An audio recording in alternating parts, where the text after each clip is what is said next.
Hey there, folks, and we're live with Chaim Morgan from Refund Sniper. Chaim, welcome to the podcast, man. Good to see Thank you. you. Thank you, Michael. Happy Where New are you? Year. Where are you coming to us from in the world today? Coming to you from Woodmere, New York, where is the headquarters. That's where Refund Sniper's headquartered. Excellent. That's near Long Island. For those who are not sure what Woodmere is, but that's near the Long Island area. Yeah, I had no idea, so thank you for explaining that. Long Island's the bit the long thing that goes east-west near New York, Correct. right? Okay, so right Correct. on the East Coast, That's and right. so we're going to talk something that is really, really basic but important. So, Refund Sniper, obviously, the clues in the name, are in the business of getting Amazon sellers refunds from Amazon, right? Not rocket science. This is one of those super simple episodes, guys. And yet, this is a big thing, isn't it? Because I know that there's a lot of people out there who are selling on Amazon who are owed a huge amount of money by Amazon. They have no idea, which is kind of a really nice thing, because although it's nasty to realize somebody owes you money and you haven't got it yet, it's wonderful to realize you could go out and just get a ton of money with your name on it. So I think this is a very simple and very positive episode compared to other ones where I have to deliver bad news about things or getting to very complex business things. So first of all, tell us a little bit about, what is Refund Sniper and who you are, and then let's get into the whole business of how do we get money back. Absolutely. Okay. So Refund Sniper, like you said, it's all in the name. So refund, as in refunds, so getting money back. And Sniper, we chose that name because it's our targeted approach to reviewing Amazon sellers' inventory that yields fantastic results in this space. So Refund Sniper got started about we're a little over 5 years now, closing in on 6 years, and basically Noah Gross, who is our founder and CEO, he used to have a wholesale spice company that sold to Amazon Seller Central and Vendor Central. Now, anybody who knows Noah Gross knows that he's a brilliant guy when it comes to numbers. And as he'd be reconciling his, Amazon inventory account, etc., he realized that things weren't adding up. So he'd be sending in X amount and should have translated into Y amount of sales. But then when you actually look in the account, there was only Z amount of sales and things weren't adding up. So he started, digging and diving into the back end of Amazon, into the data aspect of it. And he started, piecing various reports together to create a clear picture try to get a clear picture of what was actually going on. And he realized, once he started putting things together, that there's a hole in the back end of his Amazon account where there was inventory bleeding out the back end. And he started reconciling things and opening cases with Amazon, and he started getting reimbursed for those discrepancies. And then once he did it for himself and reconciled his own account, then he did it for a friend, and then he did it for the friend's brother-in-law, and then et cetera, et cetera. And before you know it, it spiraled into a business. That's how Refund Sniper was born. Shortly after that, it became a full-time operation for Noah, and he's sold out of the wholesale spice company, and Refund Sniper was born full-time reconciling Amazon seller accounts. So that's where we got started in the space. We were strictly Seller Central for a couple years. And then as Vendor Central was picking up steam, so just for those who may not know the difference, Seller Central is when you sell on Amazon. Vendor Central is when you sell to Amazon. Amazon is the vendor and purchasing from you and selling it under their name. So we started connecting with some, different vendors, and they were asking us, "Hey, is there anything you could do in the vendor space? Because we're having an issue that things aren't making sense, similar to the type of issues you might have in the seller space, but obviously from a different perspective." And we started digging into the data that's available there, and we built algorithms around it like we did for seller. And today we audit Vendor Central accounts as well. We're looking for different things in seller and vendor, but that's Refund Sniper in a nutshell in how it relates to Seller Central and Vendor Central. Brilliant. Thanks for clarifying that. There's a few Sure. things to ask around there, but I think first of all, I mean, the first thing to say is that obviously scratching your own itch always smart, and it's nice to know that Noah started, as many people do who run SaaS businesses or service meets software, that they understand the needs of sellers. Yes, Seller Central and Vendor Central, quite different beasts. I mean, Vendor Central is for most of us, I think it's fair to say that the people I've spoken to, with I can't think of any exceptions, actually found Vendor Central a horrendous business. Selling direct to Amazon turns out even worse than selling on Amazon. I mean, selling on Amazon is great when you get paid, but the way you get dealt with and given the runaround by Amazon, horrible. And turns out Vendor Central even worse. So they need your help even more, probably. Right. So okay, so we can see that in theory. Well, I was going to ask you, why does this matter? I can see why in theory it's a good idea. But you just mentioned already, you have to look at a ton of different reports. It's looking in the numbers in detail. Some of us are more geared to that than others. Some of us are more fluent with that than others. So is it worth it? Does it even matter that much? Are we talking just a few $100s? Is it a small discrepancy? Is it worth pursuing it in any kind of seriousness? Excellent question. So it certainly matters for a number of reasons. First of all, besides the fact that the data spread over multiple different, reports and, things like that, but just having the know-how. First of all, many sellers on their own don't even know how to reconcile the account. And there's what we're looking for is we want to make sure that every single unit that was sent into Amazon during the time that we audit. So Refund Sniper performs quarterly audits. Once a quarter, we go into an account and we reconcile that account going the previous 18 months before the date that we audit. So if,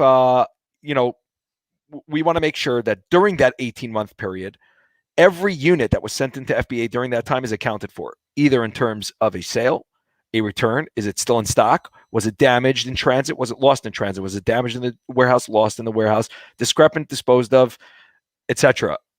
There's quite a bit of things that can go, wrong with inventory behind the scenes. So a lot of times folks think that, hey, I send in my inventory into Amazon, it gets received.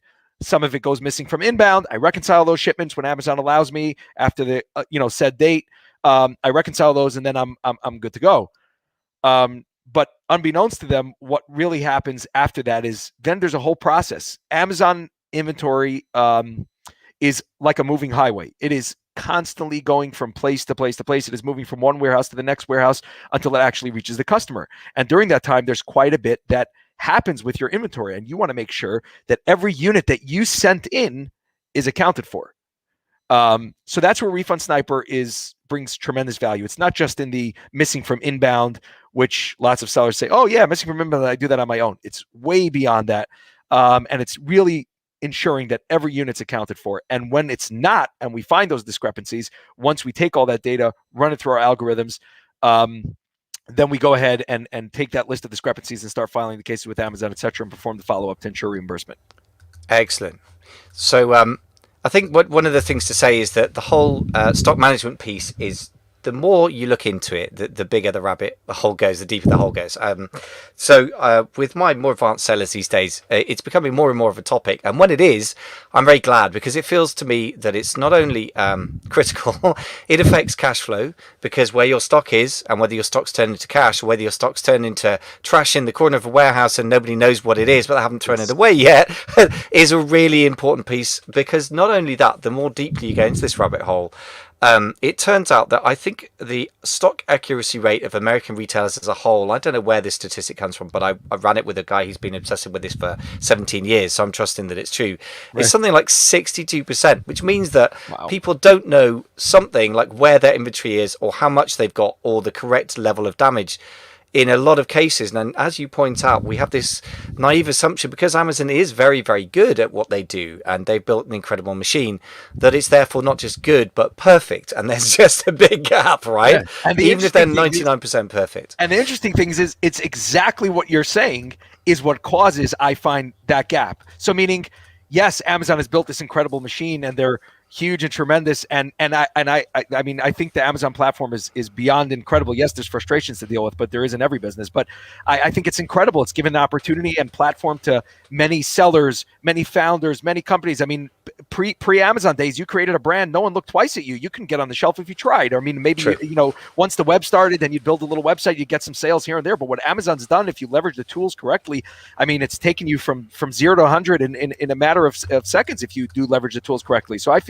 find that Amazon is one of the most incredible, unbelievable, powerful platforms for today's entrepreneur, which would have been very difficult in the past. But that being said, with such a large operation, inevitably things are going to fall through the cracks. And it's not that Amazon's trying to steal you, scam you, or anything like that. We get that a lot where, clients will reach out to us and say, I feel like Amazon's stealing from me. Amazon's not, they're not here to get rich off stealing from you or anything like that. That's not what it's about. It's just that it's such a large and behemoth operation that it's inevitable that things are going to fall through the cracks, which is why it's, a necessity to have different companies that can, have your back, so to speak, to plug those gaps when things start falling through the cracks. So yes, one of the major areas would be inventory control, because if you're investing, you take X amount of dollars, you purchase the inventory, you send it into Amazon, and then only 3/4 of it gets sold and 1/4 of it just disappears.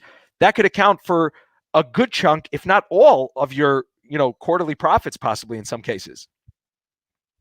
Yeah, so let's talk about that then. So let's talk about how significant this is, because obviously if they're losing like 1 unit in 1,000, it doesn't really make that much difference, and it's not worth putting much time and effort into.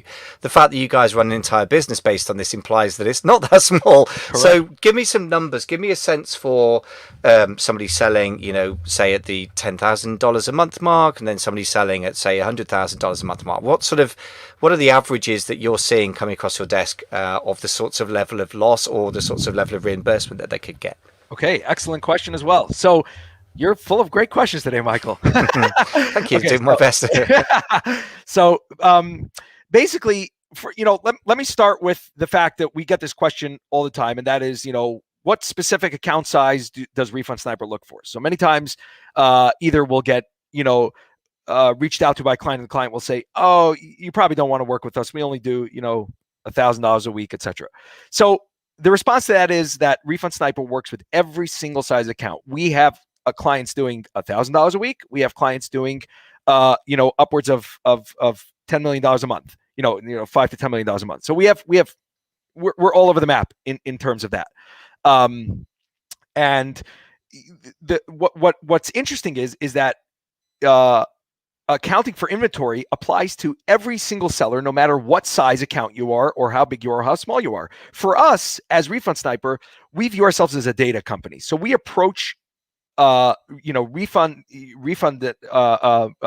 inventory reimbursement, refund and reimbursements from a data perspective. So we want to take a look at an account's data and make sure that it all matches up during the time that we perform the audit. So it doesn't matter to us if you're doing a little bit of sales or a lot of sales. Data's data. Now, that being said, generally speaking, we find that unaccounted for inventory is usually can account to anywhere of about 2 to 4% of gross sales. So depending on what size account you are, that can amount to a significant number. Now, that being said, it really varies though by account to account. So refunds, we always hesitate to throw out numbers. A lot of times we're speaking to clients on the phone and they say, well, what do you think you're going to find, etc. Really, we hesitate to throw out numbers. And the reason for that being is because it really varies greatly on account by account. It really depends on what you're selling, how much you're selling. Somebody who's going to be selling sets of china dishes or glass vases is probably going to have more inventory loss due to damages than somebody who's selling, a more durable product. So it really varies on account by account and what you're selling. But like we said before, the average that we found is 2 to 4% of gross sales, which can amount to a pretty decent number. That being said, on our smaller end accounts, we can complete an audit, a quarterly audit, and find them, I would say, $500 to $1,000. The larger size accounts, we have accounts that we get them back over 6 digits every quarter. For the accounts that are doing, millions of sales a month, we can be finding them 6 digits of unaccounted for discrepant inventory. And yeah, so it's really the spectrum varies greatly. Now, on this point specifically, if Refund Sniper completes an audit and the email, that you get when we complete the audit is that, hey, we've reconciled your account and have found nothing discrepant, that's not something to be upset about. It's not something to be disappointed about. It's not something to say, hey, what are you guys doing? What? The reason for that is because that means that Amazon is actually doing what they're supposed to do and taking care of your inventory properly, and there's nothing discrepant, which means that the units that you bought to sell have gone through the inventory life cycle or are currently in the inventory life cycle. Nothing has fallen through the cracks, and it's going to either hopefully be sold or, or it's still in stock, etc. And all the right things have happened to it. So I had to actually, it's funny to note that I've started including that when I speak to clients and telling them, hey, if we complete an audit and we don't find anything, which seldom happens, but it does happen, it's not something to fret about. It's not something to be upset about, because I've gotten attacked in the past by people coming back to us and saying, what do you mean you didn't find anything? We're not magicians. I love that. That's really funny. Or like, what do you mean the system's working properly? How dare you? So look, this is good stuff. So I just ran a couple of quick numbers while you were talking, because I was just thinking, okay, let me take on the larger end of the clients that I work with would be doing, say, $500,000 a month fairly regularly, more than that in some cases. But if you're doing $500,000 a month and you got a 4% gross sales kind of unaccounted inventory, right? So let's say that means that the stock's got broken, you haven't got refunded, basically reimbursed. You haven't got the cash back or the stock to sell. Now, that doesn't sound like a big number, but if you're doing, I've run the numbers, if you're doing a 40% margin, which is a fairly typical number for, on the higher end of typical, I would say, for a well-run Amazon business that's private label and unique custom products, right?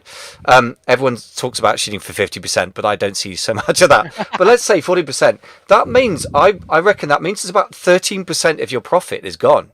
That's a big percentage of your profits. And by the way, profits are the stuff that you pay yourself from if you're taking dividends, and profits are what your value of your business is. If you really wanted to extrapolate that, I mean, you could say that the business is probably worth about $500,000 to even $1 million less than it should be. Right. I mean, it's pretty significant when you really play this stuff out. I love to turn stuff into profit, not revenue, because things that look small when they're percentages of revenue normally look a lot bigger as percentages of profits. Right. And if you multiply those out, that's the value of the business. Suddenly, it shows how serious the problem is. And I know personally that I've spoken with friends of mine who are running businesses doing about $500,000 a month, and they've had six-figure refunds every quarter really from Amazon. Yeah. So this is big money. If you, it's recoverable. It's not something to fret about or be upset about. You can get it back. I mean, we can't go back more than the 18 months. That's the max that Amazon will allow us to reconcile an account. But and part of our process also is that what we perform the audits quarterly, and every quarter we're going back that full 18 months.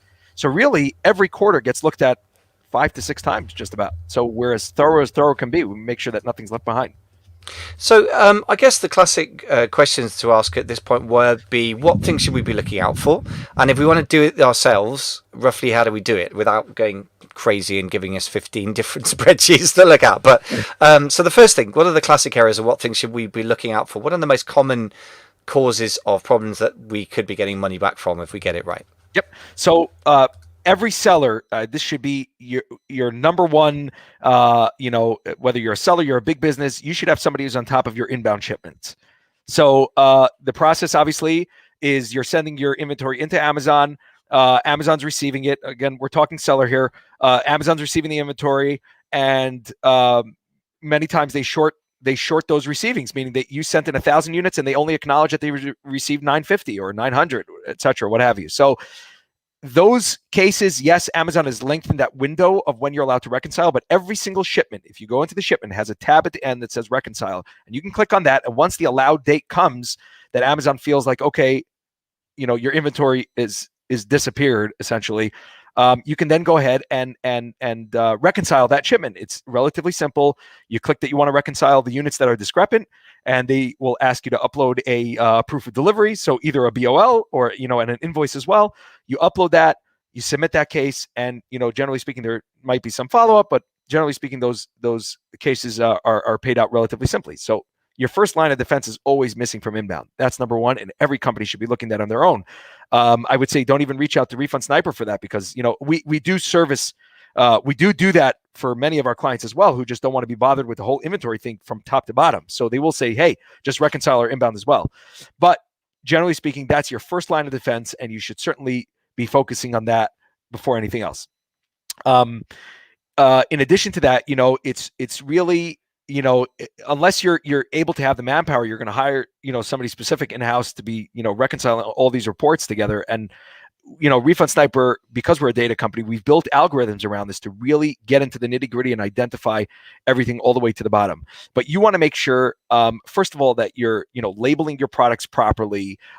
You're following all the terms and conditions of Amazon and doing everything that you're supposed to be doing in terms of the process of sending inventory into Amazon. You want to make sure that you're not, cutting any corners or anything like that, which can actually hurt you in the long run. Just for example, some people might lower the weight a little bit on a BOL for a LTL shipment in order to get themselves a slightly better price. So while that might seem appealing, and I'm not saying people are cheating the system, etc., but while that may seem appealing, to cut corners a little bit, but then when it's going to come time for you to reconcile that shipment, Amazon is going to tell you, well, according to the weight that we have in the system for this product, you sent in 1,000 units of this, and that should have equaled X weight, but you only wrote Y weight on the BOL. So we're going to assume that you actually shorted and didn't send them the right amount of product. So while it may seem tempting sometimes to do certain things that could, be workarounds or things like that, it's always best to just follow the TOS completely and, do exactly what you're supposed to be doing. So this way you cover yourself on all bases inventory wise, and everything can be recoverable when you get to the point of actually reconciling and recovering it.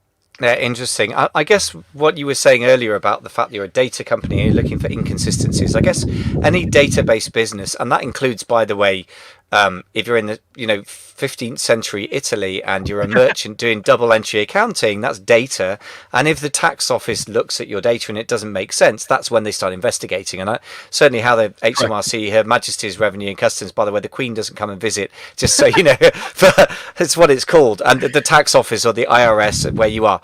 And anybody in between, whether it be Amazon, the tax authorities internationally, if you've got inconsistent data in a system where there is a possibility of comparing one set of data with another, you got a problem. And I would say, if you're going to cheat the system, you need to really be thorough and consistent, or you could just go crazy and just not try and cheat, because normally if you try and fudge things at one end in a digital world where everything is measured, and that allows extraordinary things to happen, of course. Like, as you said, the Amazon system, and thank you for the reminder, is an extraordinary system, and their fulfillment system is extraordinary, but it still has errors in it. But if you start introducing false data into a very, very, very data-driven system, you can expect things to melt down pretty quickly. If you send an inventory with no barcode on it and the wrong weight, you're kind of really asking for trouble. But it's an interesting point. A BOL, presumably bill of lading, by the way. So POD, that's an interesting point. Is proof of delivery. So proof of delivery, yeah. A BOL is a POD. It's a proof of delivery. A BOL is one of the signed BOL would be a POD signed by the Amazon warehouse, showing that the inventory has been received. Now, a lot of times we get that question as well, and one of the answers I have to our clients is that you're not necessarily doing anything wrong, and there's nothing that you can really change in your process. You have to understand that you're using Amazon system and their warehousing and their operations, obviously their FBA operations, etc. So automatically you're going to be at their mercy for when things fall through the cracks. So whether it's whether you sell breakable goods, let's say, or whatever it is, and there's the manual aspect of it also, where you can have a warehouse employee who's lugging a pallet off the truck, and it just simply accidentally knocks into something or whatever, etc., and something breaks, or a box falls and it breaks and shatters. You didn't do anything wrong. That's par for the course. That's how the business operates. When things go discrepant, I mean, we're dealing with, in the U.S. there's hundreds of warehouses and insane operations going on in every single warehouse, robotics mixed with human interaction, etc. It's just crazy. And things are going to get misplaced. Things are going to fall through the cracks, etc. So it's not necessarily about what the seller can correct or is doing wrong. It's just more about that. You're part of this process and you can do phenomenal sales on this process, but then things inevitably are going to fall through the crack by no fault of your own. Yeah, and I guess it's then having a way to, as I say, reconciling is kind of matching things up and then dealing with the fact, because Amazon will pay you for the fact they messed up, and that's only fair. And it's just like, if your supplier on the creation of product side doesn't do things perfectly but is acceptable, then that's just a part of the cost of doing business. And the same with the warehousing operation. Again, it's a percentage game. So let's try and get into how do we actually? Let's just do a quick list of the classic inventory errors. So the one is inbound shipments. Right. So that's your first. That's your So that's your first. first. So just can you just kind of do a fairly sort of simple checklist of like three, four, five top things that cost people money that we should be looking out for? Let's just do that list first, and then let's just do a little bit of a DIY rough process for each one of them if that's doable. Like, it may Yeah. not be doable on a Yeah. podcast, but let's try. I can't say that that's so doable, but I will Yeah, explain let's do the what list. the Let's main do the areas list. of Yeah. concern would be. So first of all, you have your missing from inbound, which is your step number one. You're sending the inventory into Amazon, as we said before, and Amazon short receives it. That's called missing from inbound. So it goes missing in the inbound stage. Then you can have it that your inventory was received, let's say, properly. So let's just say you sent in 1,000 units and 1,000 units were received, or 900 were received. The 900 then move into your account to be sold. They become credited to your account that this inventory now belongs to XYZ account and can be sold to the customer. At that point, there's a list of things that can go wrong in terms of inventory. So you have lost in transit. So that means that as your inventory goes from one warehouse to the next, so that's not to be confused with missing from inbound. It's not in the inbound stage. It's after it's been received. Now it's in transit between fulfillment centers.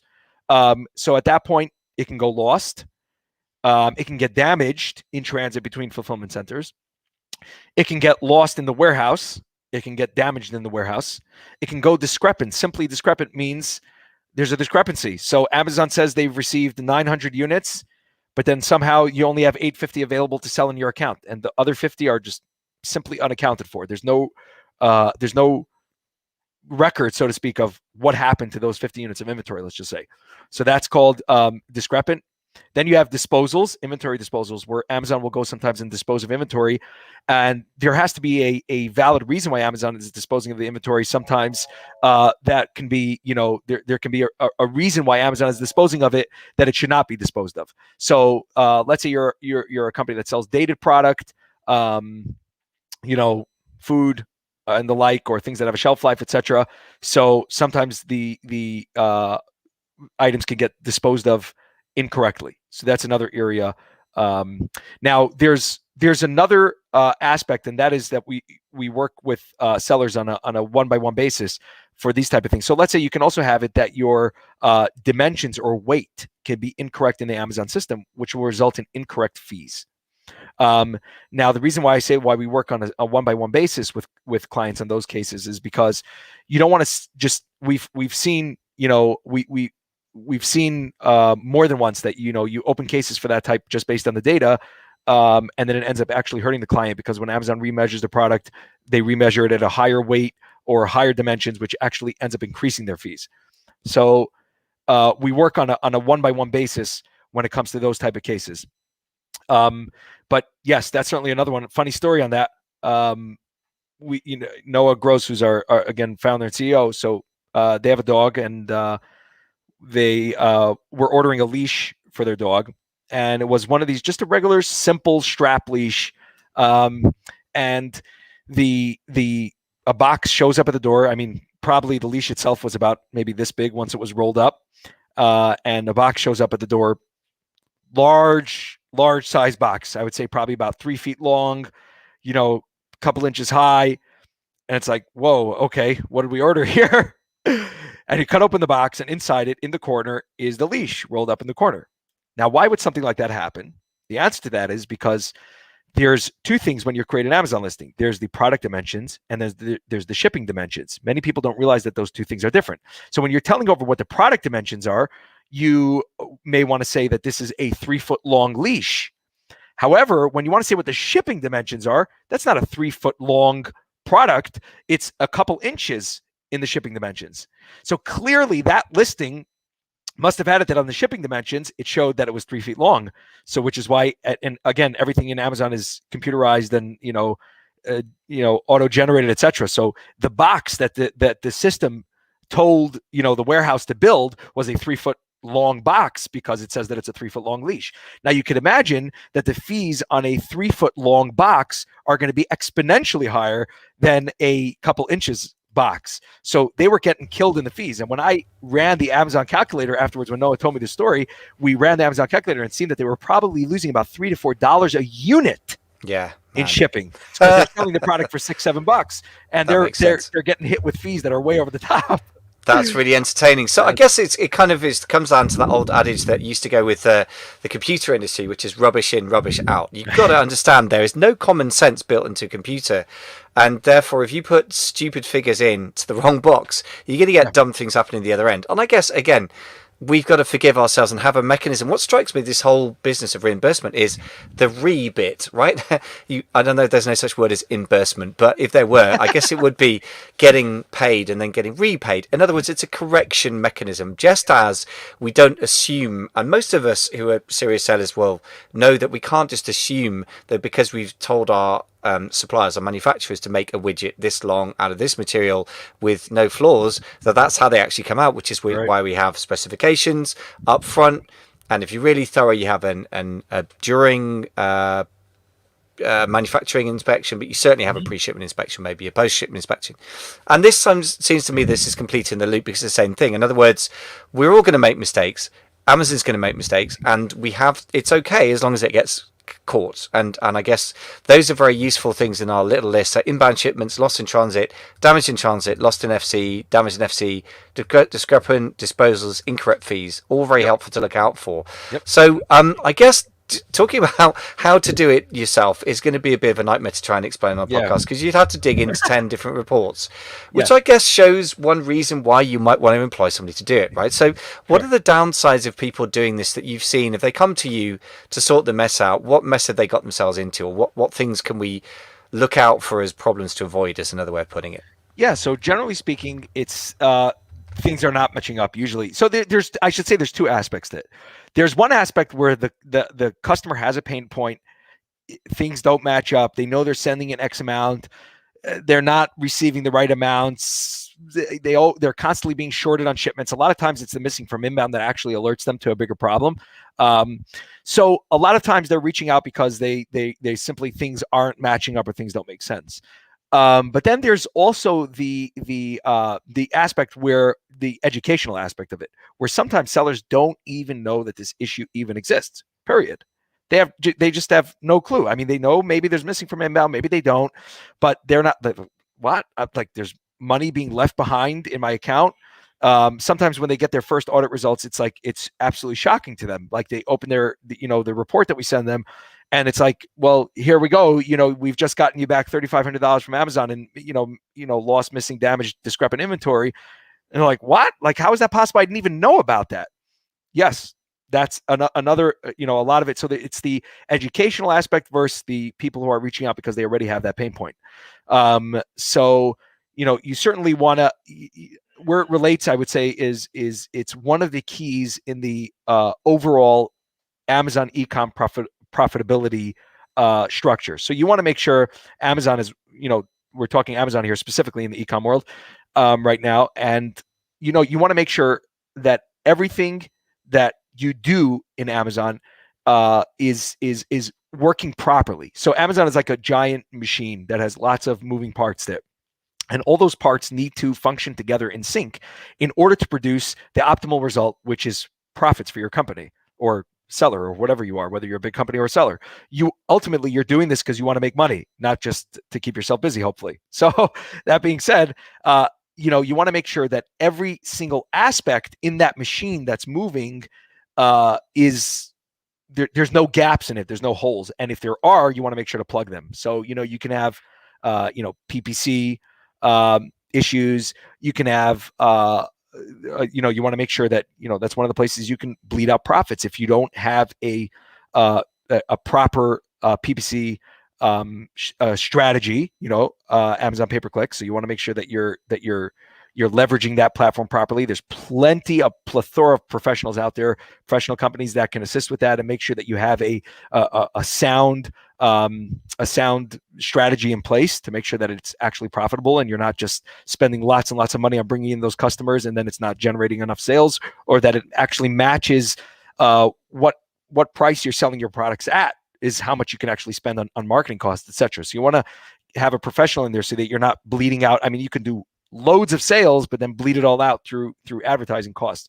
So that's one area. Another area, obviously, is inventory. So where you think you're doing sales and things are great, but then you're not actually coming home with money, because when you reconcile your bank account, you spent XYZ on inventory, and then a third of it got lost, or a quarter of it got lost, and you never made money back on those sales, etc. So that's certainly where you want to make sure to plug those gaps so that the machine is well oiled and constantly everything's working in sync together. Excellent. So I guess the obvious question at this point is that I guess you convinced me that you could do with some help on this. It certainly sounds complex. I certainly know from digging around in Seller Central that it's a real dog's dinner, as we all know, and it's particularly the inventory reports just lie around the place like abandoned products in the warehouse. I mean, they're just in about 3 or 4 different places, and it is a complete nightmare to pull them together. Doesn't mean you couldn't do it in-house, I guess, but if you are going to get somebody to help you, tell us a bit about your service and how you guys operate. Yep. So the way we operate basically is we get added as an additional user to the account with limited permissions. And then, so once a client would sign up with us, we would be performing the audits on a quarterly basis, not by the calendar quarter, but every quarter from when we complete an audit. Exactly 3 months later, we're going to perform the next audit. And at every audit, we're going to be going back the full 18 months, which is the max that Amazon allows us to go back to reconcile. Some things are a little bit less, like inbound shipments are only 9 months, etc. But the bulk of the data that we're looking at allows us to go back 18 months. So that way you can rest assured and feel confident that every single quarter gets reconciled, a good 5 to 6 times. And we get started. Once we the average length of time for the audit itself is anywhere from about 7 days to about 3 weeks, depending on the size of the account and how much data there is. So we get started. We take all the reports that are available to us. We start piecing them together. We run them through our algorithms. We start, processing the cases and following up with Amazon through the case manager tool.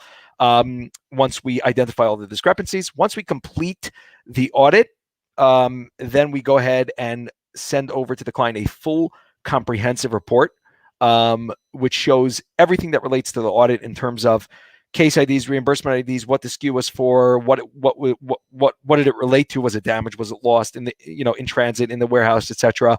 And then of course what the audit results were. We do have a customer portal. It's not live yet. There's a couple things that have to be ironed out, but we'll have a customer portal which will make it exponentially easier for the customer, that you can just simply, you'll get a notification once we finish the audit, and you'll be able to just click from there straight. We'll link you straight back to your Amazon account, so that you can follow up on everything and, ensure that everything matches up to where you need to see it. And then the next quarter, we notify you and give you a heads up. Hey, we're about to start an audit. And then we get started, complete the audit, etc. And the cycle keeps on going. And again, This is all for Seller Central. This is not Vendor Central. Is generally speaking more of an ongoing process because of the sheer volume. And usually, generally speaking, vendor accounts are generally speaking, they have more going on. So there's a lot more to reconcile. And there we're looking back a full 2 to 3 years. Some things Amazon allows us to go back 2 years, some 3 years. So we're going back, pretty far back. And that's more of an ongoing process to bring the account current. Yeah, I mean, there's not going to be many people listening who are running Vendor Central, because it's just, right. I know a lot of people who've tried it, my goodness, but most of us find it pretty horrendous. I'm not saying there's nobody that I know who does it. I know one guy who used to ship in container loads of stuff and do pretty well with it. He's a very, very smart operator, but it's unusual. So yeah, the Seller Central is going to be the meat and potatoes for most of us. And one question, obviously I should just check, do you service all the different Amazon marketplaces worldwide? Great question, and I'm excited to say yes, we do. So we get that question all the time. Yeah. First of all, specifically, we don't use API access or anything like that, which gives us a greater access to the data, etc. Just by using the additional user with limited permissions. So yes, we service every single Amazon market globally: U.S., Canada, Mexico, UK, EU. Australia, UAE, Japan, etc. We've serviced every single account. They're multiplying like rabbits out there, and particularly in Europe. Actually, Amazon launched quite a few European marketplaces recently. not always well, but they're selling there. I Right. believe that they're launched in the Netherlands Right. with the Spanish flag or something extraordinary. But Yeah. anyway, but they're out there. So it's good to know that as we expand our marketplaces, we can use the same platform. That Yes. means one headache fewer. The last question I've got to ask is, how do we pay you guys? Is it like a monthly account management fee? Would it be a percentage of the amount you recover? How does that work? That's my favorite question of all, because we have one of the simplest business models out there. We don't charge a monthly fee. We don't charge a fee for the audit itself. We simply take a percentage of what we're successful at getting you reimbursed from Amazon in terms of Amazon payments. When Amazon reimburses with inventory, which they do to many of the claims, we do not charge a percentage of that. But we charge a percentage only when Amazon reimburses with payments. And so it's really a win-win situation. We have to earn, you have to earn for us to earn. If we don't, get you anything or bring you any value, then you pay nothing, literally. So if we perform an audit and we find you nothing, you pay nothing. So it's really a very almost a no-brainer business model. Yeah, I like that. I mean, quite a few people that I speak to use refund firms of various kinds, including you guys, of course. And in the end, I leave it to the listeners to make their own judgment about who they're going to go with. Yeah. But I think one massive resistance that I've noticed in people is they don't want to pay people a percentage of something. And I've noticed this again. Weirdly enough, with there are a lot of parallels with the sourcing side. This sort of getting a manufacturer. People are very resistant to pay somebody 5 or 10% commission. But in the end, it's a black box, isn't it? I mean, like, I don't really care whether I'm paying a supplier direct or I'm paying somebody to work with them, because what matters is the end result for me personally. And if it's found money and I just wasn't going to get round to doing that stuff myself, or I did, a little bit of it and did it really badly, or I had to employ an extra person to do it, then, if it's found money, then it doesn't really matter what the percentage is. I mean, exactly. Yes, if you're comparing different people, and I shouldn't say this, but it's the obvious point, the intelligent listener will have figured out for themselves. Different people will charge different percentages, and you got to look out what's out there, and then you got to see who you trust. But even in the end, it's one of those things where I think you got to suck it and see. I'm glad we got you on the show, because I just think it's one of those fairly low-hanging pieces of fruit, which is to say, it's not low-hanging if you're doing it yourself. It's going to be horrible. But if you employ somebody like yourselves, it's money out there that's literally got your name on it. Like, legally, it belongs to you. Amazon owes it to you. It appears on your balance sheet, but if it's not in cash, it's not going to do you much good, because you could go broke with money owed to you on the balance sheet. So I just think it's one of those things where you can make your accountant very happy by the assets on your balance sheet moving from owed by Amazon for forever to cash in your bank. And if you pay somebody to do that job, it's money well spent, in my opinion. So I'm a big fan of refund services generally, and you guys obviously know your stuff. And if people want to get in touch with you, I know you're offering a free audit to listeners, which is great. So if people want to get that, which in itself is always great value, if you can get free expert advice from anyone, always a big fan of suggesting you do it. Where's the downside? There isn't one. So if people want that, where do they go to we're super accessible. So we love being that way. You can reach us obviously through our 800 number, and you can chat with us on the website. You can send us a contact us form on the website. We are accessible via email, via LinkedIn messaging, via Facebook messaging, via Instagram messaging. We also have a phone number that you can WhatsApp, that you can text, that you can Telegram. So we're all over the place. However you need to get us, whatever your preferred method of communication is, we have that platform. And if there's one that I haven't mentioned, please bring it to my attention. I'll make sure we get on it. Yeah. Okay. So to put it simply, I guess where would the simple one place to be that they went? Like refundsniper.com? So refundsniper, www.refundsniper.com. There's a chat with us box in the corner. If you have instant questions that you have, there's the contact us or the get started tabs on the top, where you can get in touch with us. You can also always email info@refundsniper.com. And I can actually bring up for you the phone number. So if anybody would ever want to, WhatsApp us, Telegram us, text us, it would be area code 516, US area code 516-341-6976. So that's, another way you can get in touch with us. And again, on LinkedIn, we're known as Refund Sniper, on Instagram, Refund Sniper, on Facebook as Refund Sniper, obviously. That's basically Refund Sniper in a nutshell. And our 800 number is 888-764-7372. I'm starting to feel like I'm running an old school radio show in the 80s here. We're giving out a bunch of phone numbers. I would suggest that, yeah, go to refundsniper.com. For me, reasonably old school, but not quite as old school as picking up the phone. It's refundsniper.com/contact. I mean, and then you got everything there that you need, right? So Exactly. certainly a free audit from anybody expert is always worth having. I just can't see the downside of that. I always beg my clients, whether I'm not an affiliate, whether I stand to gain anything or nothing, that's not the point. The point is, if an expert will speak to you for free or audit your account for free, whether that be your photography, your marketing, in this case, your reimbursements, your legal strategy, go get that free advice. I cannot say strongly enough. Where's the downside? Yes, they're obviously going to try and sell you their services, but you've heard Chaim is not a monster. He's not going to run away with your firstborn. It's just, if there's a deal to be had and it makes sense, then you're doing it. If you don't, you say thanks very much and disappear. But Exactly. I would encourage every single person to have those conversations with experts. I'm in the privileged position because of the podcast that I get to speak to lovely experts like yourself, and I think a lot of Amazon sellers suffer in silence on their own, and that's not a fun place to be. So get in touch with the experts, guys, is my main plea. Chaim, thank you so much for coming on the show. Like your energy, and I love the subtle branding you've got going on behind you. It's even more subtle than my own. Sure, I work for Refund Sniper. Yeah, guess what? There's no doubt in it, and that's very wise in the world of Facebook, where people are scrolling through their Instagram feed. So just remains for me to say thank you very, very much for coming on the show, being great fun. Thank you for having me. I greatly appreciate your time. Thanks. All the best. Take care, Michael.